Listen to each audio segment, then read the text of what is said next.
Hat trick century ফলোঅনে জমজমাট জাতীয় cricket league. 2 দিনে 6 সেঞ্চুরি 3 ফাইফার। প্রথম রাউন্ডের দ্বিতীয় দিন হচ্ছে 2টি শতক, 5 উইকেট নিয়েছেন 3 বোলার। তবে হাসান মুরাদ এবং রাকিবুল হাসানকে ছাপিয়ে গেছেন আফিফ হোসেন।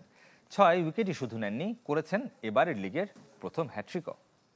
আফিফ হোসেন ধ্রুব বল করলেন।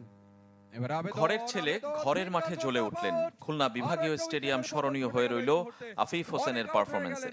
একা হাতে ধসিয়ে দিলেন বরিশাল ইনিংস, করলেন প্রথম শ্রেণীতে নিজের আর এবারের জাতীয় লিগের প্রথম হ্যাট্রিক। শামসুল ইসলাম, ইয়াসিন আরাফাত ও রুয়েল মিয়াকে ফিরিয়ে 6 উইকেট পূর্ণ করেছেন। তাতেই 126 রানে গুটিয়ে ফলোঅনে বরিশাল। দ্বিতীয় ইনিংসেও বিপর্যস্ত, 119 রান তুলতেই নেই 4 উইকেট। 68 রানে পিছিয়ে ইনিংস হারের শঙ্কায় বরিশাল।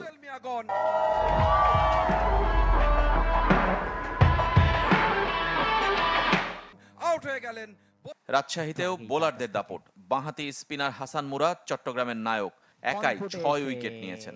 রাজশাহী গুটিয়ে যায় 196-তে। 14 বার নিলেন ফাইফার।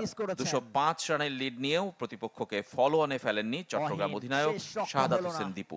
দ্বিতীয় দিন শেষে দ্বিতীয় ইনিংসে তুলেছেন 4 উইকেটে 133 রান। নবাগত ময়মনসিংহ অভিষেককে স্মরণীয় করে রাখতে চলেছে। আরিফুল ইসলামের পর এদিন সেঞ্চুরি করেছেন আবু হায়দার রনি। 8 নম্বরে নেমে তুলে নিয়েছেন প্রথম ফার্স্ট ক্লাস সেঞ্চুরি। ময়মনসিংহ থামে 401 রানে। বল হাতে দায়িত্ব নিজের কাঁধে তুলে নেন রাকিবুল হাসান। সিলেট 5 উইকেট হারিয়েছে 198 রানে, সবগুলোই শিকার বাঁহাতি স্পিনারের। দেখা যাক 34তম শতকটা তিনি আদায় করতে পারেন কিনা। সিলেট একাডেমি মাঠে নাইম ইসলাম প্রমাণ করেছেন তিনি এখনো হারিয়ে যাননি। 39 বছর বয়সে তুলে নিয়েছেন 34তম প্রথম শ্রেণীর শতক। তাতেই ঢাকার স্কোর টপকে লিড নিয়েছে রংপুর। নাইম অপরাজিত 111 রানে। রংপুর 8 উইকেটে 308 রান তুলেছে, এগিয়ে 87 রানে।